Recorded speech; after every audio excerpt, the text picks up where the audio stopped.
Bueno, damos gracias al Señor de que en la Biblia encontramos toda la información que Dios quiere que sepamos referente a los acontecimientos finales, ¿vale? Yo tengo encima de la mesa, me gustaría que me fueran, por ejemplo, pásame.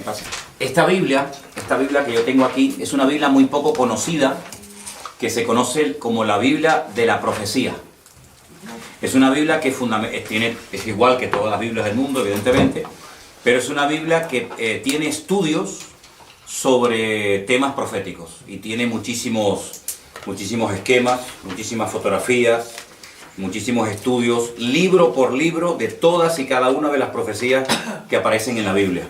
Aparece el porcentaje de cada profecía, del material profético en cada libro, las profecías más importantes.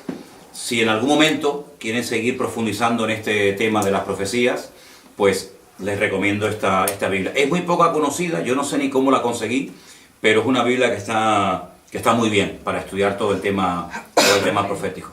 Después también traje un libro que es una auténtica joya, de hecho es muy viejito, de los años 50.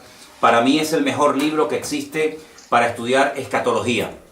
Ahora tenemos una definición de la palabra escatología. Este libro lo escribió Dwight Pentecost y se llama Eventos del Porvenir. Es un libro excelente porque tiene una particularidad, y es que él presenta las distintas interpretaciones sobre pasajes bíblicos.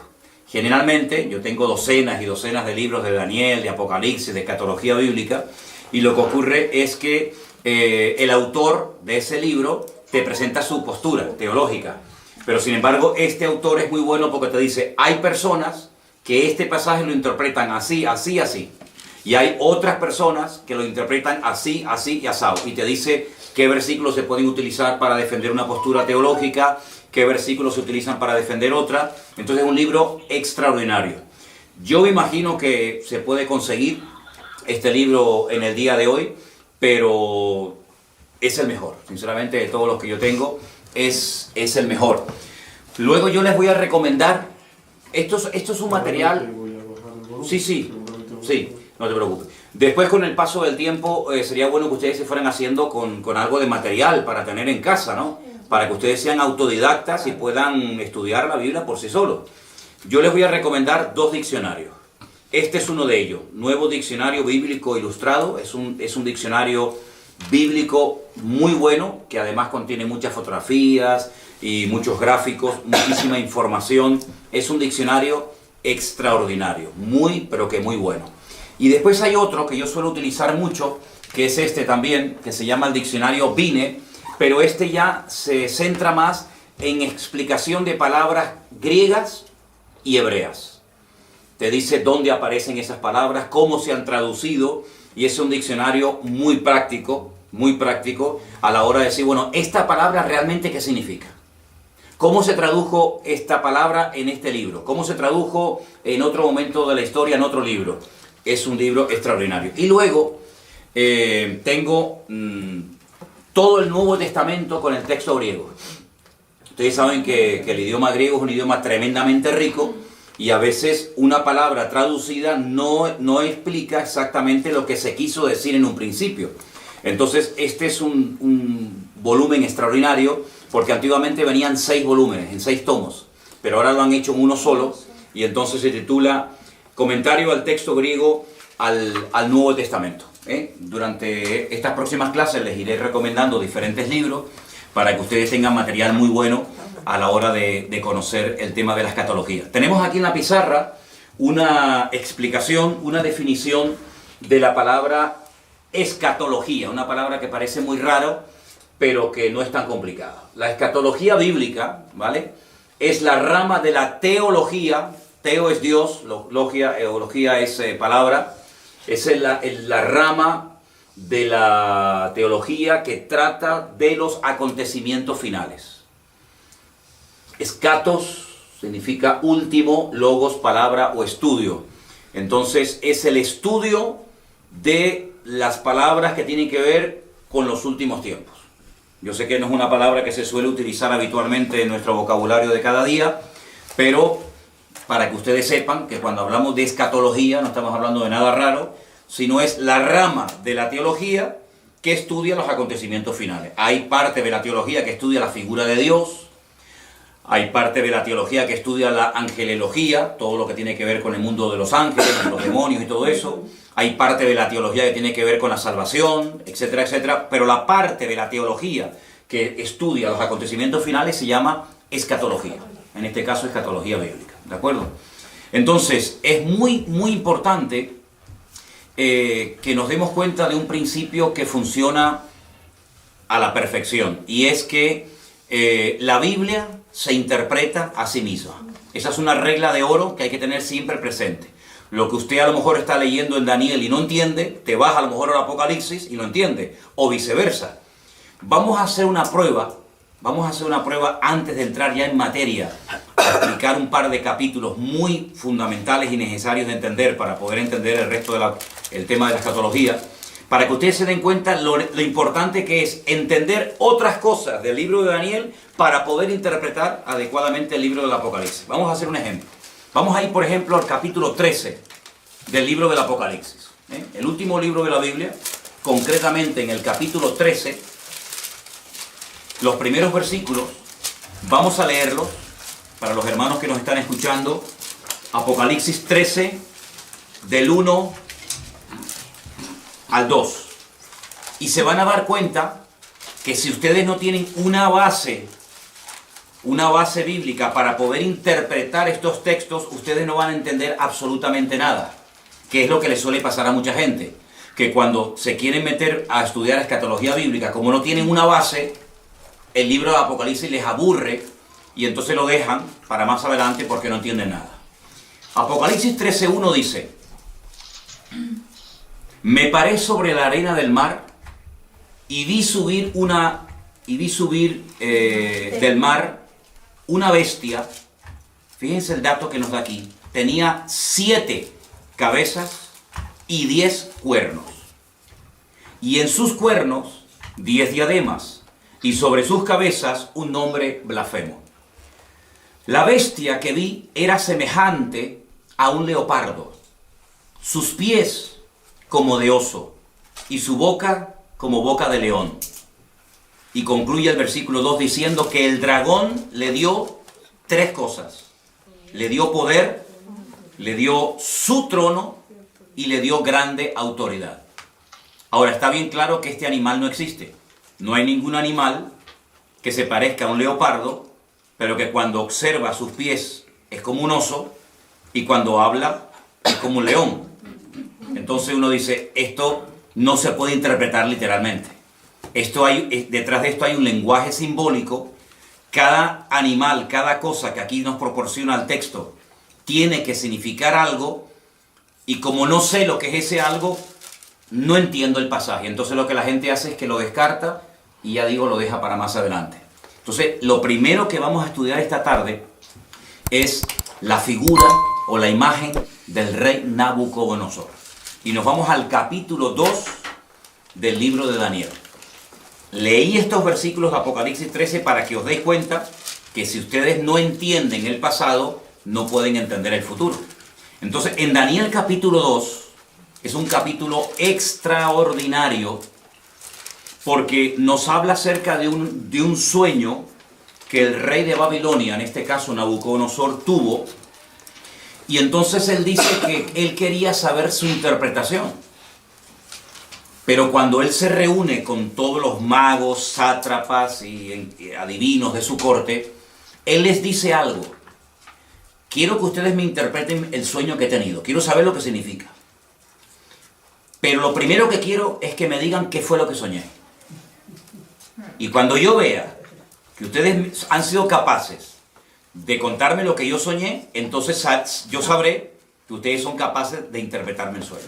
Claro, esto nunca se había pedido. Las personas que estaban a su alrededor en la corte le dijeron, pero rey, ¿cómo te vamos a interpretar el sueño si no nos lo cuentas? Cuéntanos el sueño y nosotros te diremos lo que significa. Y él dijo, de eso nada. Si no me cuentan el sueño y a continuación su interpretación, los mando a matar a todos. Daniel, que vivía en el palacio del rey Nabucodonosor, pidió tiempo. Dijo, bueno, dame tiempo, vamos a orar, a ver si el Señor me quiere interpretar o me quiere dar la interpretación y a continuación también el sueño que has tenido. Vamos a Daniel capítulo 2. Después de orar y de buscar al Señor intensamente en oración, el Señor le reveló a Daniel lo que había soñado y lo que significaba ese sueño. Estamos en Daniel capítulo 2, versículo 27. Daniel capítulo 2, versículo 27. El misterio que el rey demanda, ni sabios, ni astrólogos, ni magos, ni adivinos lo pueden revelar al rey. Así de claro. Esto es imposible. Porque jamás en la historia había ocurrido que un rey quiere que le cuenten primeramente el sueño y después la interpretación. Pero hay un Dios en los cielos, el cual revela los misterios, y él le ha hecho saber al rey Nabucodonosor lo que ha de acontecer en los postreros días. He aquí tu sueño y las visiones que has tenido en tu cama. Versículo 29. Estando tú, oh rey, en tu cama, te vinieron pensamientos por saber lo que había de ser en lo porvenir. Y el que revela los misterios te mostró lo que ha de ser. Y a mí me ha sido revelado este misterio, no porque en mí haya más sabiduría que en todos los vivientes, sino para que se dé a conocer al rey la interpretación y para que entiendas los pensamientos de tu corazón. Daniel no está atribuyendo ninguna gloria para sí mismo, sino que él lo que está dejando bien claro es que no hay hombre alguno en la tierra que sea capaz de interpretar esto, ni siquiera él. Pero sin embargo él exalta y levanta la figura de su Dios y dice, pero hay un Dios en los cielos que lo sabe todo, que lo conoce todo. Ahora, la interpretación del sueño es algo impresionante, porque te vas a dar cuenta de que Dios es el que conoce y revela la historia cuando Él quiere y como Él quiere. Escucha la interpretación del sueño. Versículo 31. Tú, oh rey, veías y aquí una gran imagen, esta imagen que era muy grande, y cuya gloria era muy sublime, estaba en pie delante de ti, y su aspecto era terrible. La cabeza de esta imagen era de oro fino, solo la cabeza, su pecho y sus brazos de plata, su vientre y sus muslos de bronce, sus piernas de hierro, sus pies en parte de hierro y en parte de barro cocido. Estabas mirando hasta que una piedra fue cortada no con mano e hirió a la imagen en sus pies de hierro y de barro cocido y los desmenuzó. Entonces fueron desmenuzados también el hierro, el barro cocido, el bronce, la plata y el oro, y fueron como tamo de las eras de verano. Y se los llevó el viento sin que de ellos quedara rastro alguno. Mas la piedra que hirió a la imagen fue hecha un gran monte que llenó toda la tierra. Este es el sueño. También la interpretación de él diremos en presencia del rey. Versículo 37. Tú, oh rey, eres rey de reyes, porque el Dios del cielo te ha dado reino, poder, fuerza y majestad. Y donde quiera que habitan hijos de hombres, bestias del campo y aves del cielo, Él lo ha entregado en tu mano, y Él te ha dado el dominio sobre todo. Tú eres aquella cabeza de oro. Ya está revelando la interpretación del sueño. Después de ti se levantará otro reino inferior al tuyo, y luego un tercer reino de bronce, el cual dominará sobre toda la tierra. Y el cuarto reino será fuerte como hierro, y como el hierro desmenuza y rompe todas las cosas, y desmenuzará y quebrantará todo. Y lo que viste de los pies y los dedos, en parte de barro cocido de alfarero y en parte de hierro, será un reino dividido, mas habrá en él algo de la fuerza del hierro, así como viste hierro mezclado con barro cocido. Y por ser los dedos de los pies en parte de hierro y en parte de barro cocido, el reino será en parte fuerte y en parte frágil. Así como viste el hierro mezclado con barro, se mezclarán por medio de alianzas humanas, pero no se unirán el uno al otro, como el hierro no se mezcla con el barro. Y en los días de estos reyes, el Dios del cielo levantará un reino que no será jamás destruido, ni será el reino dejado a otro pueblo. Desmenuzará y consumirá todos estos reinos, pero Él permanecerá para siempre. Y de la manera que viste que del monte fue cortada una piedra, no con mano, la cual desmenuzó el hierro, el bronce, el barro, la plata y el oro, El gran Dios ha mostrado al rey lo que ha de acontecer en lo porvenir, y el sueño es verdadero y fiel su interpretación. Claro, ante semejante revelación, este rey soberbio, que era el que gobernaba la tierra en aquel momento, dice que se postró sobre su rostro, se humilló ante Daniel y mandó que le ofrecieran presentes e inciensos. Es decir, vamos a ver, es que lo que Nabucodonosor está viendo es espectacular, porque si tú has sido capaz, por el poder de tu Dios, de recibir la revelación del sueño que yo he tenido, yo no tengo ninguna duda de que lo que tú me has interpretado es verdad. Es decir, la credibilidad que tú tienes a la hora de interpretarme el sueño, te la da el hecho de que primero me has contado el sueño. Y esto es algo realmente descomunal. Ahora, tenemos aquí, lo íbamos a poner en la pantalla, pero nos falló a última hora el proyector.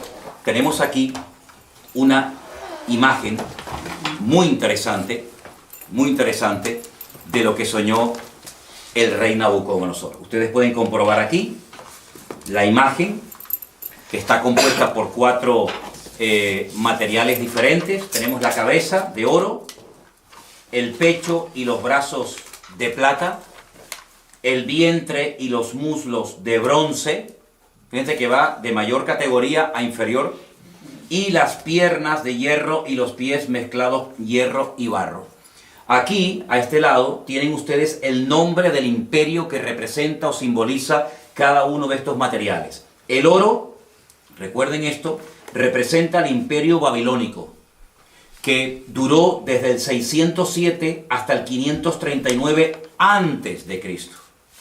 Ese reino lo conoció Daniel, porque era el reino en el cual él vivía en aquel tiempo. Este fue el reino que atacó Jerusalén, que destruyó el templo, que se llevó cautivos a miles y a miles de personas, uno de ellos Daniel, ¿verdad? Y ese fue el reino que estaba en ese momento gobernando el mundo. Pero la profecía o la interpretación del sueño profético decía que cuando este reino cayera, porque no era un rey eterno, se levantaría otro reino. Y fíjense que como tiene 2 brazos, nos habla acerca de 2 naciones diferentes: los medos persas. Y este reino fue desde el 539 hasta el 531 después de Cristo.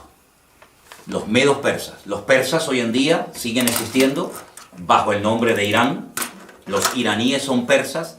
Y los medos no tienen tierra y serían hoy en día los famosos kurdos. Los kurdos, los que están siempre tratando de reclamar un trocito de tierra para ellos. Y esto, cuando tú miras atrás, claro, para Daniel esto era profético, esto no se había dado. Esto era, bueno, vamos a ver si esto es verdad. Pero tú sabes perfectamente que cuando miras atrás, no solamente porque la Biblia lo dice, sino porque la historia secular lo corrobora, efectivamente. Todo el mundo sabe que después de la caída del imperio babilónico, se levantaron y gobernaron muchas naciones de la tierra durante mucho tiempo, los medos persas. Pero ese imperio, que también lo conoció Daniel, pues cayó y se levantó un tercer imperio que lógicamente ya Daniel no pudo conocer, porque si no, este hombre ¿cuántos años va a tener? ¿Ve? Este imperio, que era el imperio de los griegos, del cual habla mucho la Biblia en el libro de Daniel, iría desde el 331 hasta el 168 antes de Cristo, y está representado por el vientre y los muslos de bronce, ¿vale?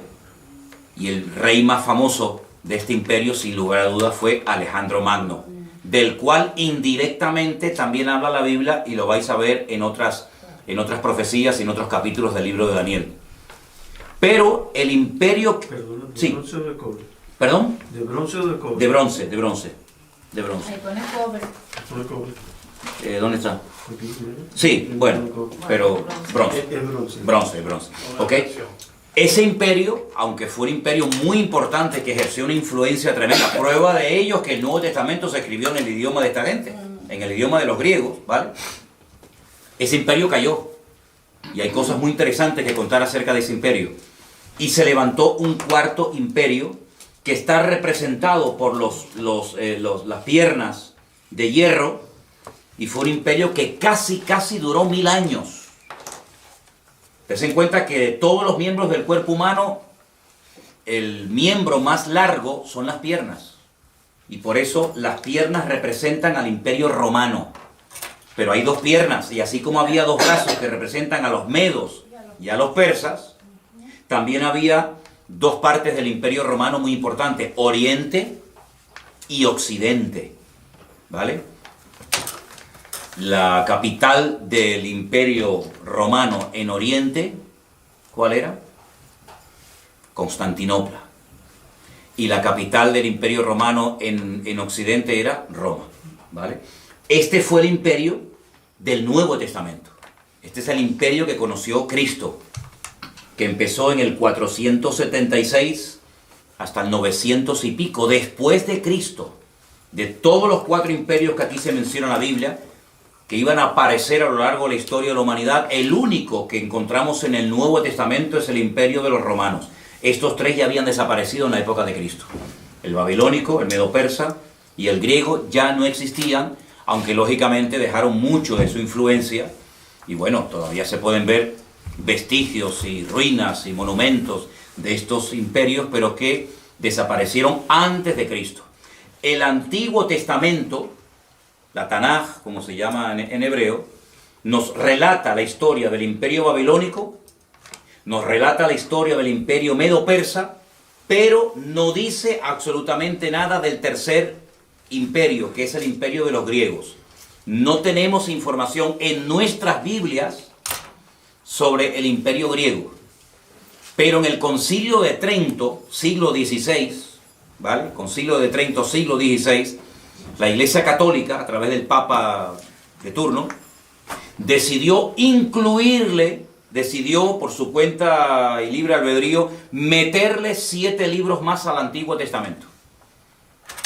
Y uno de esos libros, yo les recomiendo que lo lean. Se llama Primera de Macabeos y Segunda de Macabeos. Por eso si alguien te dice, oye, ¿por qué la Biblia de ustedes tiene 66 libros y la de los católicos tiene 72? ¿Es que ustedes le han quitado libros? No, es al revés. No es que nosotros le hayamos quitado libros, es que ustedes le han metido libros. Ustedes le han metido 7 libros más en el Concilio de Trento, siglo XVI. Esos libros, por ejemplo, se llaman Sabiduría, Judith, Tobías, Primera y Segunda de Macabeos. Y esos libros de Primera y Segunda de Macabeos son la historia, son la historia de la influencia del Imperio griego durante el tiempo que se dividió el Imperio griego. Cuando Alejandro Magno se muere, pues se divide en 4, que ya hablaremos en su momento acerca de eso, y entonces el Antiguo Testamento termina contándonos la historia de los medos persas, pero claro, si tú estás estudiando esta profecía, tú dices, bueno, pero ¿y entonces los griegos? Es que el Antiguo Testamento no termina contándote la historia de los griegos. Y cuando empiezas el Nuevo Testamento ya te encuentras a los romanos, Poncio Pilato, el César de Roma, etcétera, etcétera. Entonces tú dices, ¿qué pasó con el tercero? Bueno, tú sabes, o debes saber, que entre el Antiguo Testamento y el Nuevo Testamento hay 400 años de silencio, donde no se cuenta nada, ¿vale? Y entonces por eso los griegos no aparecen en el Antiguo Testamento, pero estaba profetizado por el Señor de que habría un tercer imperio llamado el imperio de los griegos, de los macedonios, ¿de acuerdo? Entonces lo que tienen que aprenderse sí o sí de memoria, y no es tan complicado, son 8 palabras: oro, plata, bronce y hierro. Mira qué fácil. Oro, plata, bronce y hierro. Babilonia, Medo-Persia, Grecia y Roma. Ya está. Con esos 4 materiales, ustedes saben que la interpretación del sueño del rey Nabucodonosor consistía en revelarle al rey Nabucodonosor la historia de 4 imperios que tendrían mucho que ver con el pueblo de Dios, tanto en el Antiguo como en el Nuevo Testamento. Podríamos contar cientos de cosas de cada uno de los imperios. Por ejemplo, este imperio, el babilónico, fue el que destruyó el primer templo, por ejemplo, ¿vale? Fue el segundo imperio, el de los medos persas, el que permitió la reconstrucción del segundo templo, por ejemplo, ¿verdad? Ahí está, en este segundo periodo, en este segundo templo, está la historia del famoso libro de Esther, donde está Asuero, donde está el rey Artajerjes, el rey Darío, ¿vale? El rey Ciro. Todo eso ocurre bajo el gobierno de los medos persas, el segundo imperio que hubo, ¿vale? Hay muchas cosas que se pueden contar acerca de cada uno de estos imperios. Fue el cuarto imperio el que, por así decirlo, inventó el sistema de muerte más despiadado y humillante del mundo, que es la crucifixión, y era el que estaba profetizado que emplearían con la figura de Cristo. Por eso el Mesías no podía haber nacido antes del Imperio Romano, porque prácticamente no existía la crucifixión, ¿vale? Fue el Imperio griego, con su cultura y su filosofía y su idioma tremendamente rico, el que utilizó el Señor para la traducción de la Biblia por primera vez. La primera vez que se tradujo la Biblia, el Antiguo Testamento, ¿vale? El Nuevo Testamento aún no estaba escrito, fue en el idioma griego. Y esa versión se conoce como la versión o la Biblia de la Septuaginta. Porque se llevaron a 70 intérpretes de la Biblia a la ciudad de Alejandría, y allí se les pidió que tradujeran la Biblia. Y esa primera traducción se llamó la Biblia de la Septuaginta. ¿De acuerdo?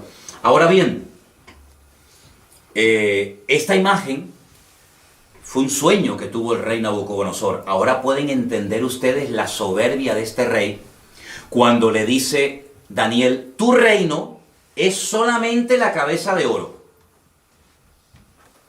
Pero cuando tu reino caiga, se levantará un segundo, un tercer y un cuarto imperio. Pero si ustedes siguen leyendo el libro de Daniel, se van a dar cuenta que en el capítulo 3, él manda a construir una imagen toda de oro, desde la cabeza hasta los pies, como diciendo: yo no reconozco, yo no acepto, por mucho que se haya humillado y por mucho que haya reconocido que el Dios de Daniel era el verdadero. Hay un momento en el que él reflexiona y dice: ¿cómo? ¿Que va a haber un segundo imperio, un tercero y un cuarto? De eso nada. Él manda a construir una estatua de oro. Les voy a leer unos versículos simplemente del capítulo 3. El rey Nabucodonosor, verso 1, hizo una estatua de oro cuya altura era 60 codos, su anchura era de 6 codos, la levantó en el campo de Dura, en la provincia de Babilonia. Un atentado contra la revelación divina, como diciendo: toda la estatua va a ser de oro porque mi reino va a durar eternamente y para siempre. Y ese fue el gran milagro de aquellos 3 jóvenes que dice la Biblia que no quisieron postrarse ante la imagen de oro y fueron arrojados dentro de un horno de fuego, y el Señor los salvó milagrosamente de la muerte. Y otra vez el rey Nabucodonosor cae de rodillas y reconoce que el Dios de estos chicos es el Dios verdadero. Pero bueno, vendrán otros momentos en los que demostrará su soberbia y su orgullo, porque a pesar de las cosas tremendas que está viendo, él sigue, como decimos aquí, R con su actitud, ¿no? De no querer reconocer las cosas. Entonces, queda claro la interpretación de este sueño, queda claro, ¿no? ¿Vale? Los 4 imperios ya forman parte de la historia, pero ¿qué es lo que ocurre? En el capítulo 2 del libro de Daniel es donde aparece este sueño con su correspondiente interpretación. Pero, a su vez, Daniel también tiene un sueño, en el capítulo 7. Entonces vamos al capítulo 7 del libro del profeta Daniel y vamos a leer algunos versículos en esta tarde. ¿Los hermanos de Bélgica nos están escuchando bien?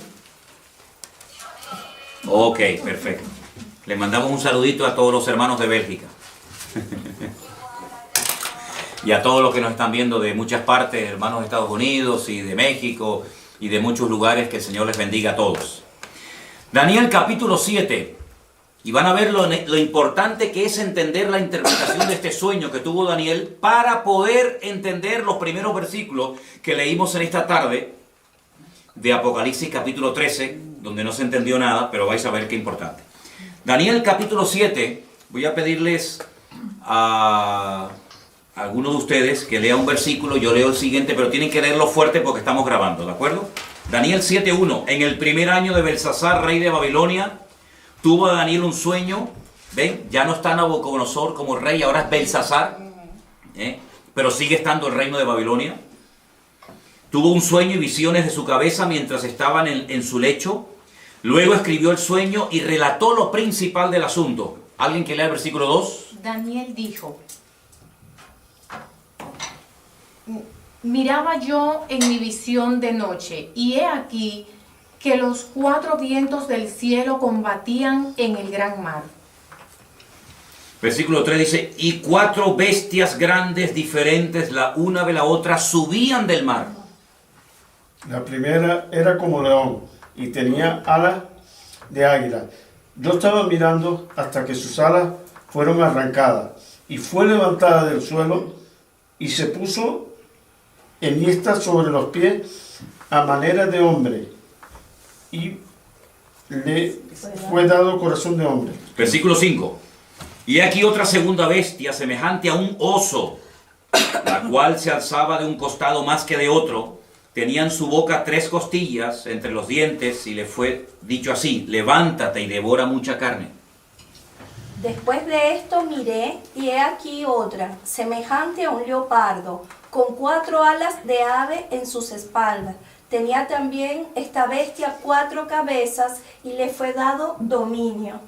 Después de esto miraba yo en las visiones de la noche, y aquí la 4ª bestia, espantosa y terrible en gran manera, fuerte, la cual tenía unos dientes grandes de hierro, devoraba y desmenuzaba, y las obras hollaba con sus pies, y era muy diferente de todas las bestias que vi antes de ella, y tenía 10 cuernos. Mientras yo contemplaba los cuernos, he aquí que otro cuerno pequeño salía entre ellos, y delante de él fueron arrancados 3 cuernos de los primeros. Y he aquí que este cuerno tenía ojos como de hombre, y una boca que hablaba grandes cosas. Estuve mirando hasta que fueron puestos tronos, y se sentó un anciano de días, cuyo vestido era blanco como la nieve, el pelo de su cabeza como lana limpia, su trono llama de fuego, y las ruedas del mismo fuego ardiente. Un río de fuego procedía y salía de delante de él. Millares de millares le servían, y millones de millones asistían delante de él. El juez se sentó, y los libros fueron abiertos.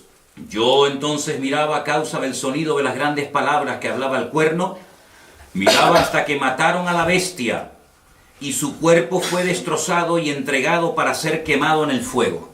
Había también quitado a las otras bestias su dominio, pero les había sido prolongada la vida hasta cierto tiempo. Estamos en el versículo 13. Ahora el 13. Miraba yo en la visión de la noche, y aquí con las nubes del cielo venía uno como hijo de hombre, que vino hasta el anciano de días, y le hicieron acercarse delante de él. Y le fue dado dominio, gloria y reino, para que todos los pueblos, naciones y lenguas lo sirvieran. Su dominio es dominio eterno, que nunca pasará, y su reino es uno que nunca será destruido. Se me turbó el espíritu a mí, Daniel, en medio de mi cuerpo, y las visiones de mi cabeza me asombraron. Me acerqué a uno de los que asistían y le pregunté la verdad acerca de todo esto, y me habló y me hizo conocer la interpretación de las cosas. Escuchen, estas 4 grandes bestias son 4 reyes que se levantarán en la tierra. Primer dato interesante, verso 18. Después recibirán el reino los santos del Altísimo, y poseerán el reino hasta el siglo, eternamente y para siempre. Entonces tuve deseo de saber la verdad acerca de la 4ª bestia, que era tan diferente de todas las otras. Espantosa en gran manera, tenía dientes de hierro, uñas de bronce, que devoraba y desmenuzaba, y las sobras hollaba con sus pies. Asimismo, acerca de los 10 cuernos que tenía en su cabeza, y del otro que le había salido, delante del cual habían caído 3, y este mismo cuerno tenía ojos y boca que hablaba grandes cosas, y parecía más grande que sus compañeros. Y veía yo que este cuerno hacía guerra contra los santos y los vencía. Hasta que el anciano vino y se hizo justicia a los santos del Altísimo. Y llegó el tiempo y los santos recibieron el reino. Podríamos seguir leyendo todo el resto del capítulo, que no tiene desperdicio, y creo que es bueno que lo leamos, porque lo que más le llamó la atención a Daniel fue la 4ª bestia, sobre todo, ¿no? Dice que la 4ª bestia será un 4º reino en la tierra, el cual será diferente de todos los otros reinos, y a toda la tierra devorará, trillará y desmenuzará. Despedazará, perdón. Y los 10 cuernos significan que de aquel reino se levantarán 10 reyes, y tras ellos se levantará otro, el cual será diferente de los primeros, y 3 reyes derribará. Y hablará palabras contra el Altísimo, y a los santos del Altísimo quebrantará, y pensará en cambiar los tiempos y la ley, y serán entregados en su mano hasta tiempo, tiempos y medio tiempo. Pero se sentará el juez y le quitarán su dominio para que sea destruido y arruinado hasta el fin. Y que el reino y el dominio y la majestad de los reinos debajo de todo el cielo sea dado al pueblo de los santos del Altísimo, cuyo reino es reino eterno, y todos los dominios le servirán y le obedecerán. Aquí fue el fin de sus palabras. En cuanto a mí, Daniel, mis pensamientos me turbaron y mi rostro se demudó, pero guardé el asunto en mi corazón. Tremendo las visiones y los sueños que esta gente tenía, ¿verdad? Ya el primer sueño del rey Nabucodonosor quedó interpretado. Ahora vamos a interpretar, vamos a decir qué es lo que significan estas 4 bestias que ustedes tienen aquí en la imagen. No sé si se verán bien, porque depende de donde estén sentados, se ve mejor o peor. Primer animal que vio Daniel, un león con alas. Un león con alas. Segundo animal que ve, un oso con 3 costillas en la boca y dice que está apoyado sobre una pierna más que de otro. Luego, ahí hay una falta de estabilidad tremenda. Tercer animal que ve, un leopardo con 4 cabezas. Y la cuarta bestia que ve, una cabeza, 10 cuernos, terrible, espantosa, destructiva, sin piedad, sin misericordia, y fue algo que le espantó tanto a Daniel que él más que nada quería saber qué significaba, qué representaba la cuarta bestia. Ahora, la interpretación de qué representan estos animales es exactamente la misma que la interpretación del capítulo 2 de Daniel. La cabeza de oro representa o representaba a Babilonia, ¿sí o no? Sí. Al lado de la cabeza pongan el león con alas, representa también a Babilonia. Es lo mismo. Lo que pasa que Daniel, como siervo de Dios, ve la ferocidad de los reinos, mientras que, digamos que Nabucodonosor, como rey, lo que ve es la grandeza de los reinos, el oro, la plata, etcétera, etcétera, ¿no? Lo rápido que atacaba ese imperio está representado por las alas del león, ¿verdad? El oso representa a los medos persas, exactamente igual. Uno de los dos era más fuerte que el otro. Los persas eran más fuertes que los medos. Y por eso está apoyado sobre una pata más que de otra. Las 3 costillas que lleva en la boca representan 3 naciones, que le voy a decir qué naciones representan. Tengo aquí otra Biblia. Apunten que esas 3 costillas en la boca representan a Babilonia, Lidia y Egipto. Babilonia, Lidia y Egipto. Lidia. Lidia. Hay un lugar que se llama Lidia, no Lidia. Y Egipto. Y Egipto. Perdón, no es Libia. No, Lidia. Lidia, como el nombre de... Lidia. Lidia, con D. Con D. Babilonia, Lidia, Y Egipto. Y Egipto. Lidia. Ok. El leopardo de 4 cabezas representa al imperio de los griegos.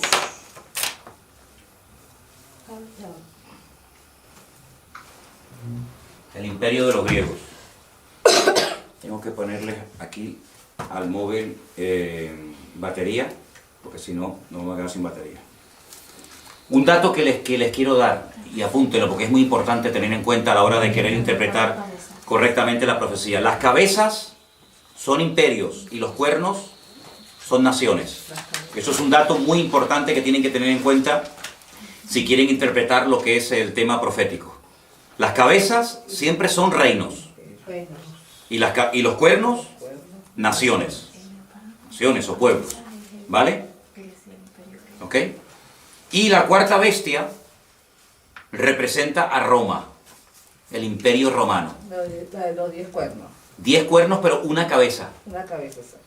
Esa misma bestia La van a ver en el Apocalipsis con los 10 cuernos, pero con 7 cabezas, en vez de con una. ¿Vale? Ya explicaremos por qué. Representa a Roma. A Roma. Pero no se olviden que la Biblia dice que de esa bestia, o de ese territorio que ocupó esa bestia de Roma, saldrán 10 cuernos, 10 naciones. Y de esas 10 cuernos sale uno, que es lo que llaman el cuerno pequeño, que hablaba blasfemias contra los santos del Altísimo, que le hacía guerra a los santos del Altísimo y los vencía. Ahora, en ese momento, los santos del Altísimo no eran los cristianos. La iglesia ni existía. La iglesia ni había nacido. Estamos cientos de años antes de Cristo, ¿vale? Por lo tanto, está haciendo una referencia directa a los ataques que recibirían los santos en aquel momento, que era el pueblo de Israel, ¿vale? Para saber ubicar cada cosa en su sitio. Entonces tenemos que el oro y el león con alas es Babilonia. Es lo mismo, Sí. pero visto desde 2 puntos de vista diferentes. Uno como estadista, que es lo que era el rey Nabucodonosor, otro como profeta. El leopardo, perdón, el oso es medo-persa, exactamente igual que la plata. Ajá. La plata del pecho y lo de los brazos. El bronce, que representa a los griegos, está representado por el leopardo de 4 cabezas. ¿Por qué? Porque cuando muere Alejandro Magno, su imperio se divide en 4. Apunten estos 4 nombres, son un nombre un poquito raro, pero es bueno que los anoten. Lisimaco, Seleuco, Ptolomeo y Casandro. Lisimaco, repito, sí, voy despacio, perdón. Lisimaco, me hacen así los hermanos, me hacen así. Lisimaco, Seleuco, Ptolomeo y Casandro. ¿Eso qué era? Eso eran los 4 generales que se repartieron el territorio que le perteneció a Alejandro Magno, que muere a la edad de 30 años cuando él intenta reconstruir la ciudad de Babilonia. ¿Ok? ¿Puedes repetir el tercero? A ver, Ptolomeo. Ptolomeo, Casandro, Seleuco, No, Silima. Silimaco, sí, pero Ptolomeo, Casandro, Seleuco y Lisimaco. Recuerden ese nombre Seleuco, porque ustedes van a oír mucho del imperio griego, que tiene que ver mucho con Israel, de los famosos seleucidas. Los seleucidas, cuando ustedes vayan a leer en la Biblia católica esos libros de historia de Israel que le añadieron, como dije antes, en el siglo XVI, Concilio de Trento, al Antiguo Testamento, ustedes van a encontrar un personaje terrible, llamado Antíoco Epifanes. Ese era un seleucida, porque el imperio romano se dividió en 4 y la parte que a él le correspondió era la parte que conocemos hoy en día como Israel. Y este es el que coge un cerdo y lo sacrifica en el altar en el templo de Jerusalén. Porque podríamos hablar mucho, largo y tendido, acerca de las estrategias de estos 4 imperios. Por ejemplo, el primero destruyó el templo. Él no quería que hubiera ningún templo más que el de ellos. Pero el segundo imperio manda a construir el templo. El tercer imperio no lo destruye, pero lo profana. Y el cuarto imperio lo vuelve a destruir.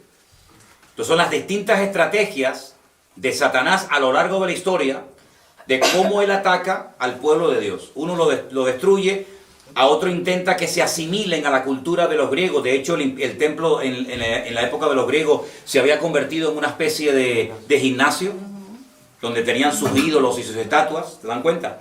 Entonces todo esto es muy interesante que lo sepa. Y la cuarta bestia es nada más y nada menos que Roma, ¿sí?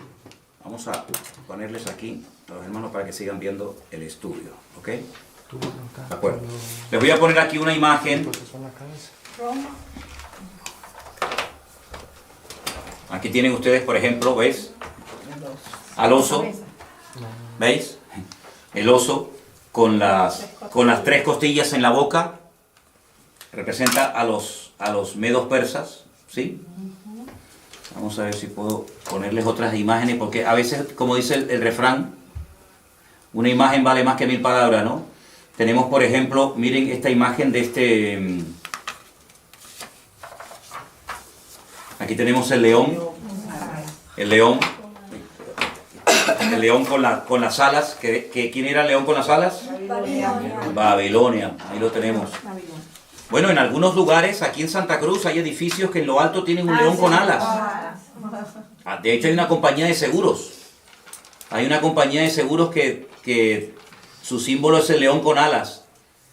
Y hay edificios de los antiguos masones en Santa Cruz de Tenerife que aparecen en las fachadas y en las azoteas leones con alas, porque se identifican con el imperio de Babilonia. La palabra Babilonia viene de Babel, que significa confusión. Esa famosa torre de Babel, allí se estaba construyendo. ¿Y cuál era la capital en aquel tiempo de esta gente? Pues era Nínive, a donde quería mandar el Señor a su siervo, el profeta Jonás, ¿no? Entonces, vamos a ir otra vez a Apocalipsis capítulo 13 y vamos a cambiar las palabras que aparecen ahí por los nombres de los imperios. Y vas a ver cómo lo vas a entender ahora perfectamente. Al principio, Apocalipsis 13, 1 y 2, lo leímos y nadie entendió nada. Ahora vas a ver que lo vas a entender perfectamente con esta pequeña explicación que te he dado. ¿Alguien que me lea los 2 primeros versículos, por favor? Me paré sobre la arena del mar y vi subir del mar una bestia que tenía 7 cabezas y 10 cuernos, y en sus cuernos 10 diademas y sobre sus cabezas un nombre blasfemo. Ok, ahora vamos a sustituir el nombre de los animales por los imperios que representan. Vuélvelo a leer otra vez, por favor. Ustedes allí en Bélgica y los hermanos que nos ven por ahí, inténtenlo hacer en casa, pero cambiando el nombre del animal y sustituyéndolo por el imperio que representa o simboliza. Ok, otra vez. Me paré sobre la arena del mar y vi subir del mar una bestia. En otro versículo que ya les daré, el mar representa las naciones. ¿Vale? Tenía 7 cabezas, 10 cuernos. En sus cuernos 10 diademas, sobre sus cabezas un nombre blasfemo. Y la bestia que vi era semejante a... Un leopardo. ¿Y quién es el leopardo? El imperio griego. Griego. La bestia que vi era semejante, se parecía a un griego. Sus pies, es decir, la forma como se movía, la forma como actuaba, era como de un persa, de un medo persa. Y la forma como hablaba o se comunicaba o se expresaba como un babilónico. Entonces hay una mezcla, porque ven que el león es Babilonia, el leopardo es Grecia, el oso son los medos persas y la bestia es Roma. Pero ahora ya no es un animal el que representa un imperio, sino que ahora es una mezcla, lo que representa a esta última bestia, y esta bestia de la cual se está hablando aquí en Apocalipsis 13, es el anticristo. En Apocalipsis capítulo 13, ya lo estudiaremos en su momento, se habla de 2 personajes. Una bestia, que es el anticristo, y otra bestia, que es el falso profeta. Otro personaje completamente diferente. Digamos que el anticristo va por la línea política, es el político de turno, el que gobierna, y el falso profeta es el que se encarga, digamos, de lo religioso, de lo espiritual, por decirlo de alguna manera. Entonces uno dice, bueno, si el anticristo, o la bestia, como se lo llama en el Apocalipsis, es semejante a un leopardo o a un griego, uno tiene que indagar y estudiar fuera de la Biblia cómo era el estilo de vida de la gente griega. Y uno dice, era gente que le daba una importancia tremenda al aspecto físico.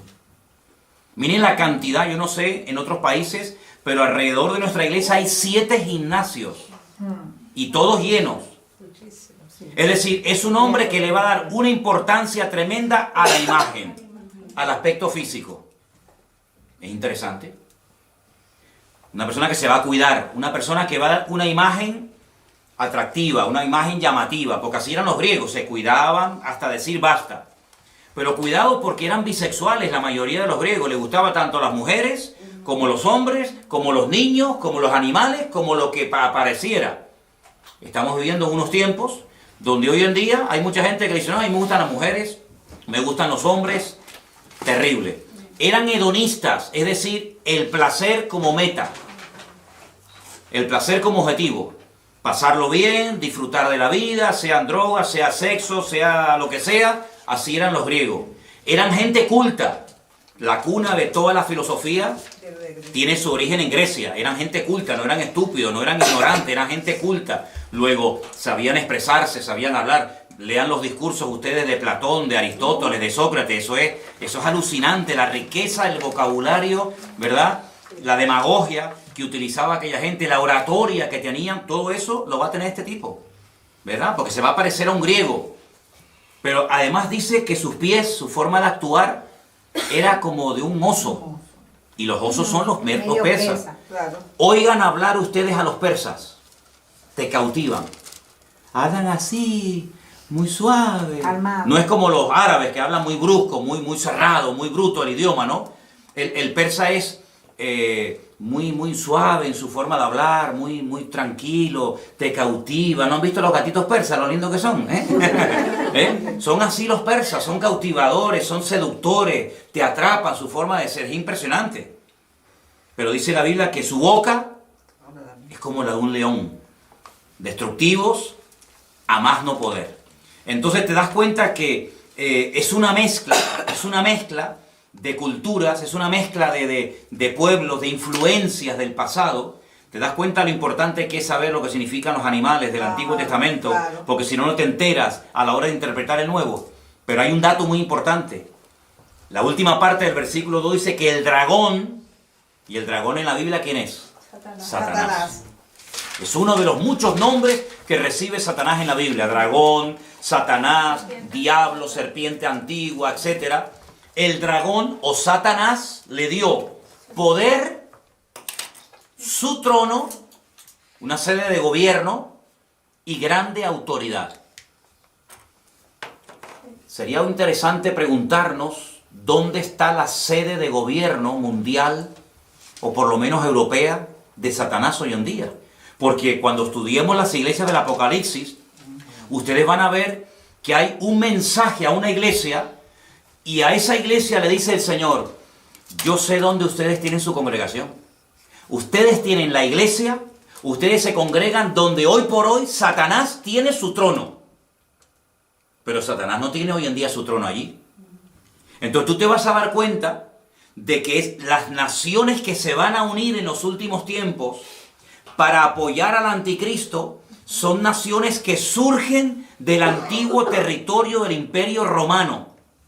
Y entonces uno tiene que estudiar la historia y preguntarse, ¿y los romanos qué parte del mundo conquistaron? ¿América? No. ¿Oceanía? Tampoco.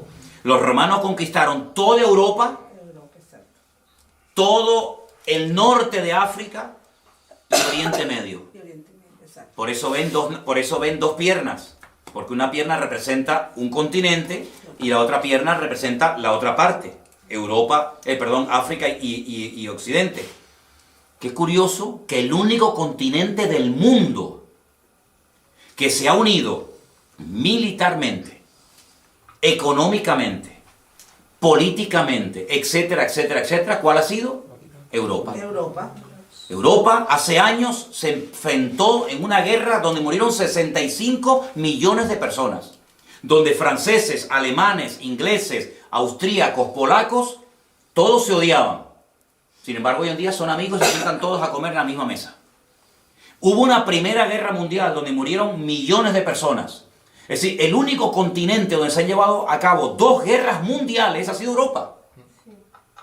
Y sin embargo, hoy en día se han unido y hay una sede de gobierno hoy por hoy en Europa que está desde donde nos están viendo ahora mismo nuestros hermanos de Bélgica, allí en Bruselas, desde donde está la sede de gobierno europeo, y lo que se aprueba ahí afecta para bien o para mal al resto de Europa.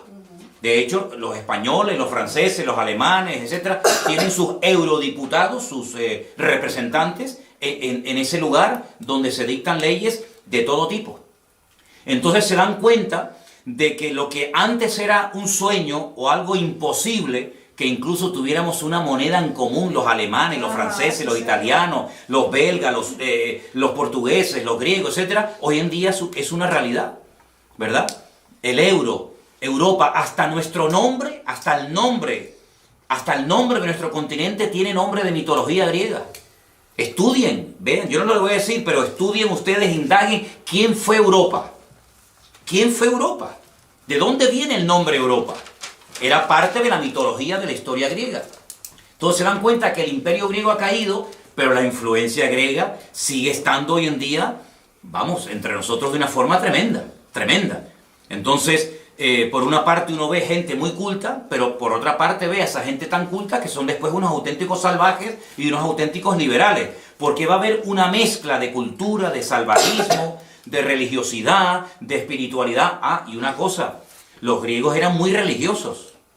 No se olviden ustedes que cuando el apóstol Pablo fue a Grecia, al Areópago, dice que caminó por la mañana y luego por la tarde lo invitaron a compartir la palabra y dijo, hermanos o amigos, veo que ustedes sois gente muy religiosa, porque tenéis dioses para todo. Incluso observé que tenéis un altar donde hay abajo, al pie del altar, una inscripción que dicen, al Dios no conocido. Por si acaso se nos queda alguno por no adorar, también lo adoramos. Y Pablo, aprovechando esa coyuntura, dijo, yo os vengo a hablar de ese Dios que ustedes ignoran, y comenzó a predicarles la palabra, ¿no?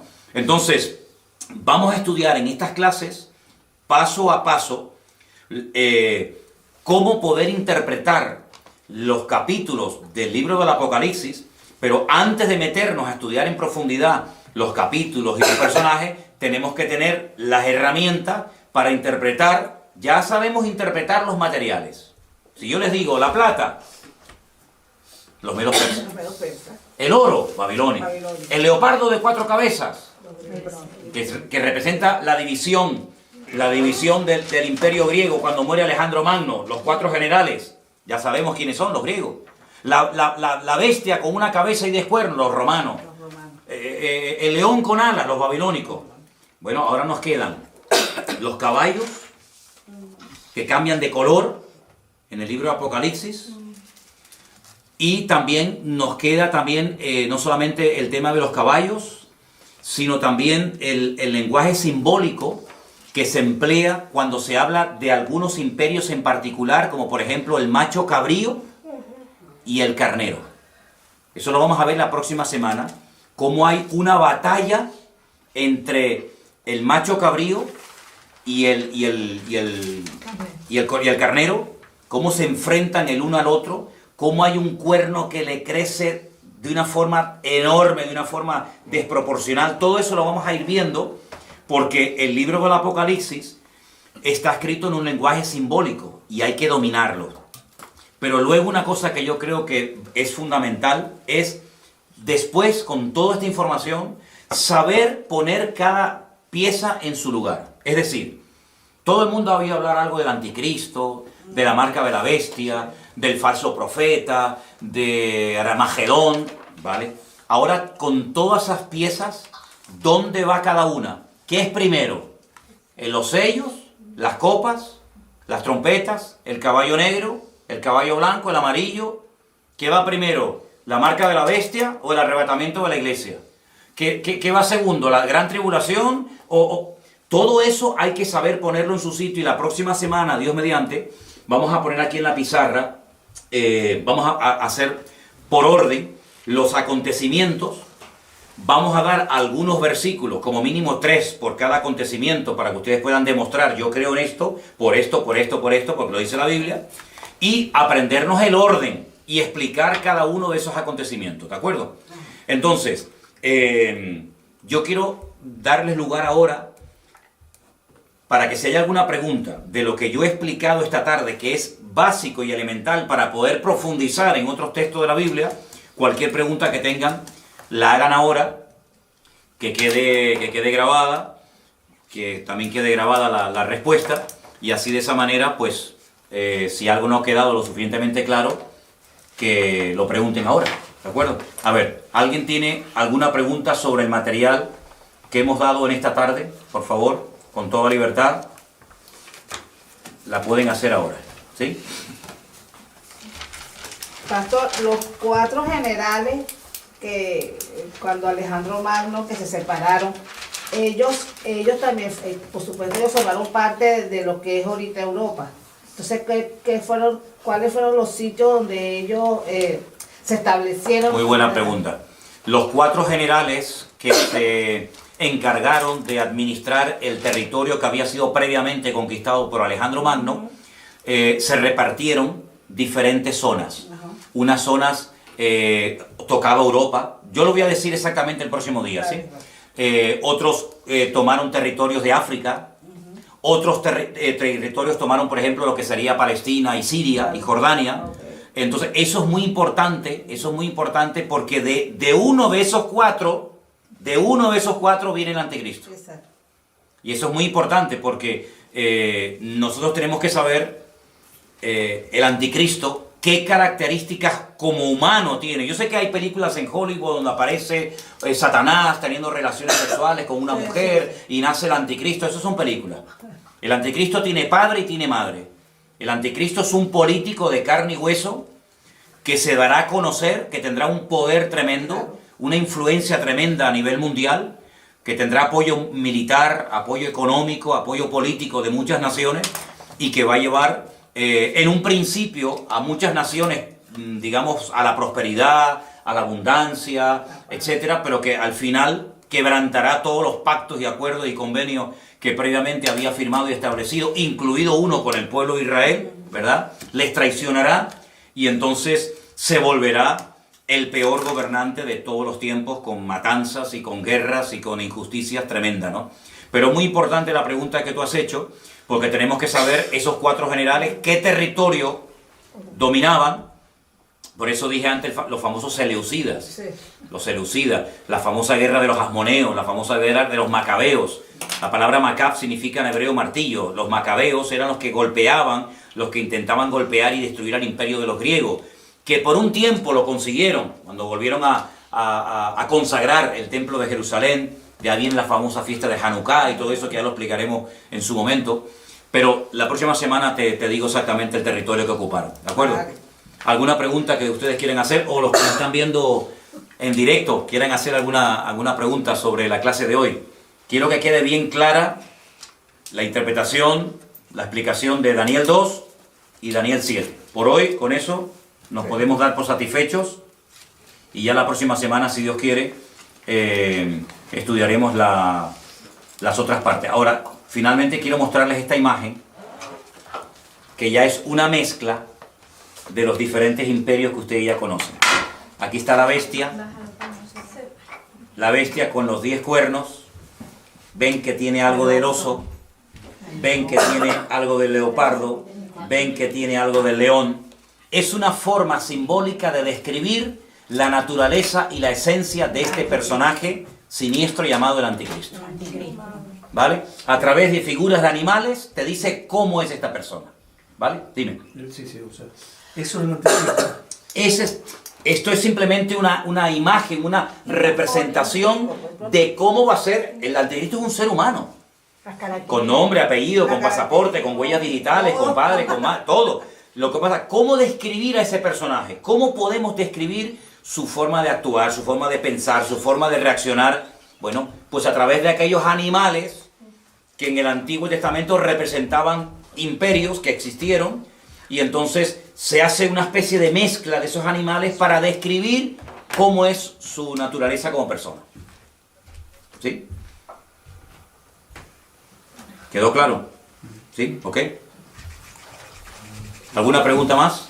La otra bestia y el dragón irán por separado, pero tendrán estarán interconexionados con... Totalmente. Con la misma... Sí, la primera bestia del Apocalipsis 13, que surge del mar, dice en el versículo 1, vi subir del mar una bestia, y la describe. La otra, la del versículo 11, dice, después vi otra bestia que subía de la tierra, y tenía cuernos semejantes a los de un cordero, pero hablaba como un dragón. Son 2 bestias diferentes, pero están, totalmente unidas.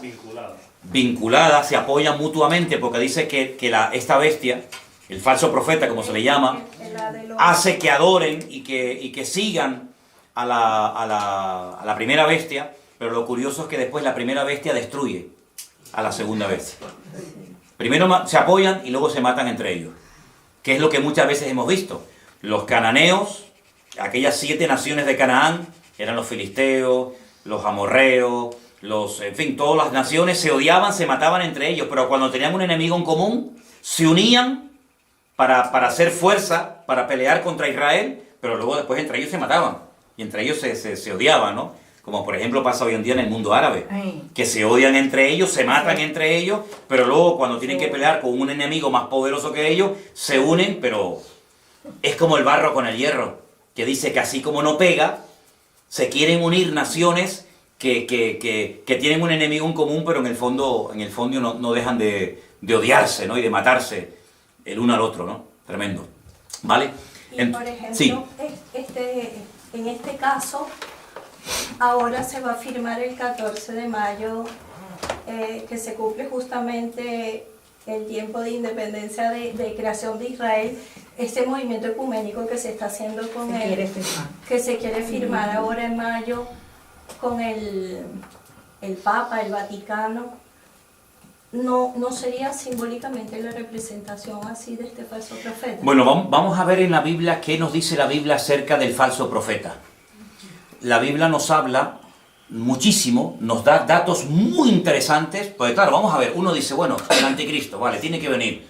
Pero bueno, ¿cómo reconocemos a este señor? Si ya está, si no está, ¿de dónde tiene que venir? ¿Cómo es? ¿Cómo no es? La Biblia te da un montón de información, porque si no, ¿para qué me dice que va a venir el anticristo si no me dice cómo va a ser y cómo tengo que reaccionar? El falso profeta. Sí, va a venir un falso profeta y tal, que parece un cordero a priori, pero que luego cuando habla es un demonio. Pero ¿cómo puedo reconocerlo? La Biblia nos da unos datos hasta de cómo se visten, hasta de cómo se van a vestir, cómo van a actuar. Entonces, claro, con todos esos datos, tú los analizas y comienzas a descartar.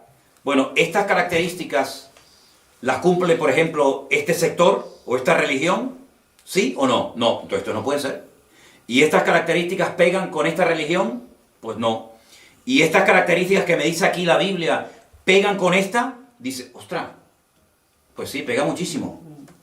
Porque además te dice hasta dónde va a tener su sede de gobierno. Exacto. ¿Desde dónde van a gobernar? Entonces, claro, ante estos datos, uno que vamos a suponer que uno es imparcial, ¿no? Y uno dice, bueno, yo quiero saber, ¿esta gente quiénes son?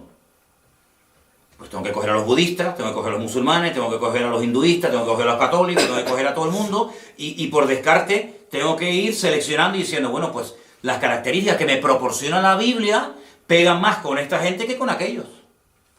Entonces todo eso lo vamos a ver porque la Biblia, y sobre todo el Apocalipsis, se escribió para darnos información, no para confundir. Claro. Darnos información en un lenguaje simbólico, pero que cuando tenemos las herramientas, como ustedes ya hoy pueden interpretar el Apocalipsis capítulo 13 muchísimo mejor que hace una hora. ¿Por qué? Porque ya sabes lo que representan los animales. Hace una hora no tenías a lo mejor ni idea. Pues cada semana tú vas a tener un montón de datos. Es como una plantilla, ¿no? Yo la pongo encima del texto y digo, el dragón significa esto, la bestia significa lo otro. Y te vas a dar cuenta de que vas a disfrutar, porque ahora sí que lo entiendo. Ahora sí que lo entiendo. ¿Y el anticristo y falso profeta que será? ¿Musulmán? No se sabe si es de religión, europeo. Vamos a verlo. Sí, la Biblia lo dice. Como también dice que una de las señales será que se unirán 4 potencias y una de ellas desaparecerá, será convertida a polvo.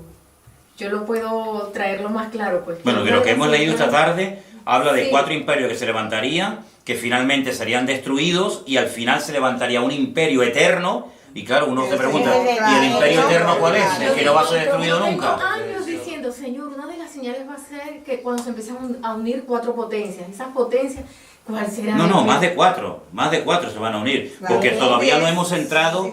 Claro, es que ustedes quieren saber todo de golpe. 13 años, sí. Pero cuando vayamos, por ejemplo, al libro del profeta Ezequiel, claro, falta para eso. El profeta Ezequiel te habla de God, Magog, Meset y Tubal. Porque estamos hablando de bestias, estamos hablando de animales. No, pero ahora vamos a entrar a naciones. Y bueno, ¿quién es God? ¿Dónde está God hoy en día? ¿Dónde está Mesec? ¿Dónde está Tubal? Entonces uno tiene que decir, bueno, esas naciones antaño tenían un nombre, pero hoy en día siguen siendo las mismas con otros nombres. Hay naciones que se siguen llamando hoy en día exactamente igual que como se llamaban en la Biblia. Por ejemplo, Siria. Chipre. Siria siempre se ha llamado Siria, siempre. Egipto siempre se ha llamado Egipto. Pero hay naciones que existen hoy en día con otro nombre, pero que uno tiene que conocer cómo se llamaban en la Biblia esas naciones para saber decir, ah, mira quiénes son. Mira quiénes son. Los famosos ismaelitas.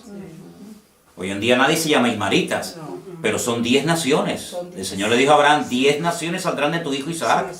Perdón, de tu hijo Ismael. ¿Y quiénes son los árabes? Porque después hay un lío con esto. Uno dice, bueno, los árabes, ¿quiénes son los árabes? Que hay mucha gente que no sabe ni quiénes son los árabes. Hay gente que tiene en común el Corán y una religión, pero no son árabes. Por ejemplo, los egipcios no son árabes. O los marroquíes, ¿no? Los egipcios no son árabes. Los iraníes no son árabes. Tú le dices a un iraní que es un árabe y lo estás insultando. Él te dice, yo soy persa. Yo no soy árabe. Pero es que leen el Corán, sí, pero es que ellos son... No, y luego dentro de la misma religión hay ramificaciones que se odian. Están los suníes, están los chiíes. Sí, uno de Arabia Saudí no tiene nada que ver con un iraní, pero el iraní tiene que ir a Arabia Saudita, porque ahí está la Meca. ¿Y Marruecos? Marroquí tampoco. Los marroquíes tienen en común el idioma, pero son bereberes, que también es otra cosa, que también hay que conocer quiénes son los bereberes y todo eso, ¿no? Torco, perdón, como también se dice que el anticristo no vendrá solo, sino que aseguran que va a venir acompañado de un sistema. Sí, bueno, es que hoy ha sido la primera clase, estamos hablando de las bestias, estamos hablando de los cuernos y entonces ya entraremos en detalle sobre todos estos personajes. ¿De acuerdo? Aquí tengo otra fotografía, es que por fotografía le puedo poner miles, ¿no? Otra fotografía también de la bestia, con los cuernitos, no se olviden del famoso cuerno pequeño, voy a ver si la puedo poner un poquito más grande para que la puedan ver. Por favor, repasen los apuntes que hoy han tomado nota, repasen los apuntes.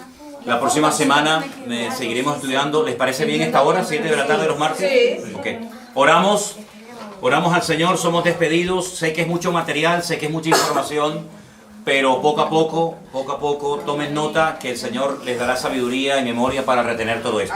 Oramos, hermanos. Te damos muchas gracias, Padre Celestial, por esta primera clase que hemos podido tener. Te pedimos que sea de bendición todos estos estudios cada semana. Gracias por todos los hermanos que, aparte de los que están aquí, van a ver y escuchar estos vídeos, estas enseñanzas. Te pido en el nombre precioso de tu amado Hijo Jesús, que nos des mucha sabiduría y capacidad y memoria para poder retener y memorizar todos estos datos. Y sobre todo, Señor, para estar velando y orando, porque sabemos que estamos en los últimos tiempos y las profecías se están cumpliendo de una forma tremenda. Y queremos, Señor, estar preparados, no distraídos, no despistados, para que aquel día nos sorprenda como ladrón en la noche, sino estar esperándote, Señor, y diciendo como tu siervo Juan, ven pronto, Señor Jesús. Gracias por esta primera clase, te damos gracias por los que la han podido ver y participar de ella, y te rogamos, Señor, que tú traigas bendición y conocimiento a tu pueblo. En el nombre de tu amado Hijo Jesús. Amén. Y amén. Que el Señor les bendiga, hermanos. Nos vemos el próximo martes. Saludos a nuestros queridos hermanos que nos han estado viendo en directo desde Bélgica a través de una llamada de WhatsApp. Que Dios les bendiga. Y a todos los que nos están viendo, que el Señor también les bendiga. Que el Señor les guarde a todos. Bendiciones para todos. Chao, chao, mis hermanos queridos. Chao, chao. Bendiciones.